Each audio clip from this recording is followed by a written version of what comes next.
Assalamualaikum warahmatullahi wabarakatuh.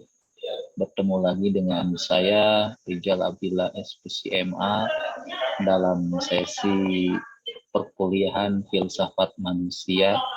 Kebetulan tema yang akan saya gagas kali ini adalah tentang metode filsafatnya René Descartes.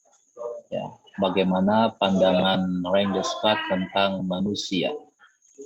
Yang pertama, berbicara tentang metode Descartes, kita seringkali melihat, membaca, bahkan sekedar tahu ya, ada kalimat yang menarik dari Descartes, yaitu cogito ergo sum. Aku berpikir maka aku ada. Nah, itu salah satu teori yang digagas oleh Descartes.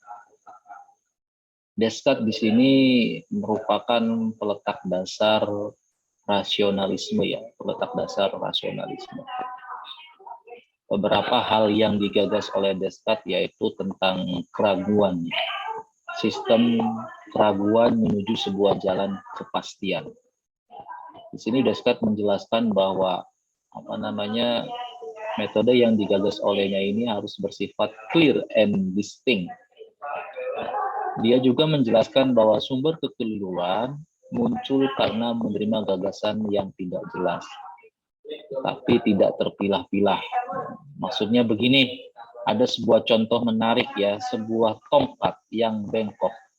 Tongkat yang bengkok, ketika dimasukkan ke dalam air, bisa saja hal itu diragukan. Karena ada apa? Karena ada pembiasan di dalam air. Bisa aja kita ragukan, kita tolak. Nah, ini salah satu contoh. Kemudian Descartes juga berbicara tentang diskursus tentang metode tubuh ya. Makanya ada nanti konsep perkalian jiwa dan tubuh.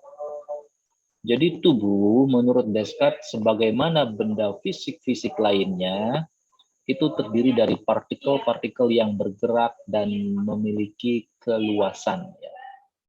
Ya, tubuh ini ibaratnya dengan benda-benda fisik ya, tubuh kita ini terdiri dari partikel-partikel yang bergerak dan memiliki keluasan.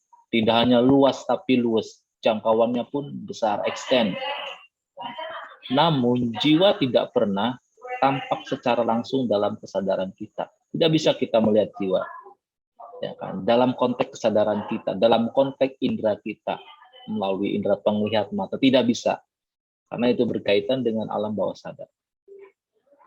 Makanya filsafat Descartes ini menempatkan rasio dan fungsi-fungsi intelektual jiwa sebagai sesuatu yang lebih fundamen daripada pengalaman indera. Jadi makanya tadi saya di awal mengulas tentang peletak dasar rasionalisme. Jadi rasio dan fungsi-fungsi intelektual kita, manusia, pikiran kita, ya, apa yang kita gagas, ide-ide kita, itu lebih penting dari pengalaman indera kita. Ya, dari pengalaman empirik itu lebih penting.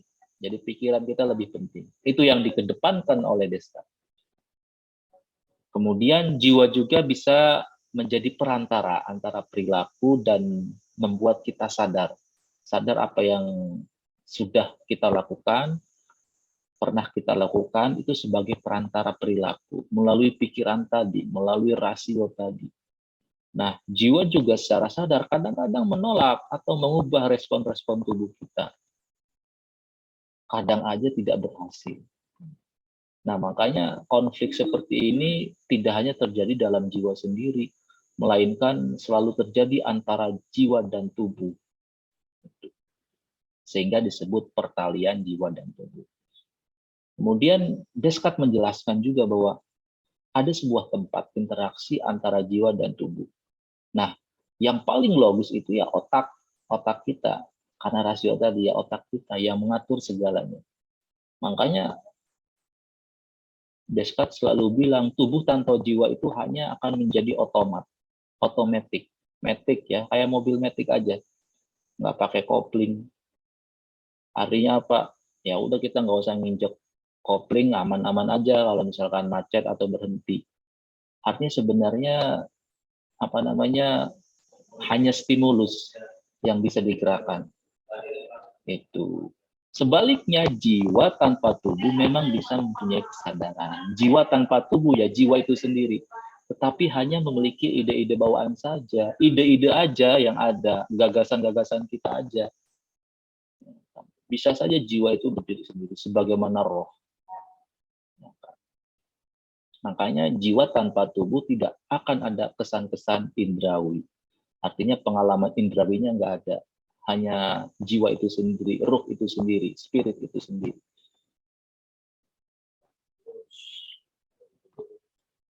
Itu. Kemudian Descartes juga menganggap bahwa konflik tidak pernah terjadi dalam jiwa itu sendiri. Konflik yang kita alami tidak pernah terjadi dalam jiwa itu sendiri, melainkan selalu terjadi antara jiwa dan tubuh. Selalu ada pertalian, selalu ada ikatan antara jiwa dan tubuh kita dan fisik kita. Makanya jiwa itu bersifat terpadu, rasional, dan konsisten. Namun juga terbatas kekuatannya dalam menghadapi tubuh yang seringkali susah dikendalikan. Makanya kalau mau digali, misalnya perilaku seseorang yang sebenarnya, perilaku seseorang yang real, mau dilihat kejujurannya, nah itu harus digali jiwanya. Makanya kalau di dalam psikologi ada beberapa metode-metode klinis, misalnya seperti hipnoterapi. Ya. Freud salah satunya dulu menggali permasalahan klien melalui metode terapinya yang disebut sebagai hipnosis.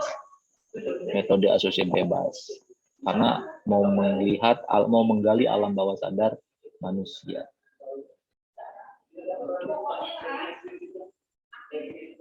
Oke, saya kira itu yang saya jelaskan tentang metode keraguan, kemudian metode pertalian antara jiwa dan tubuh yang dijelaskan oleh Descartes. Nah, semoga ini bermanfaat ya. Jangan lupa selalu memberikan komentar, like, and subscribe di bawah ini. Sekian yang bisa saya sampaikan, kurang lebihnya mohon maaf. Assalamualaikum warahmatullahi wabarakatuh.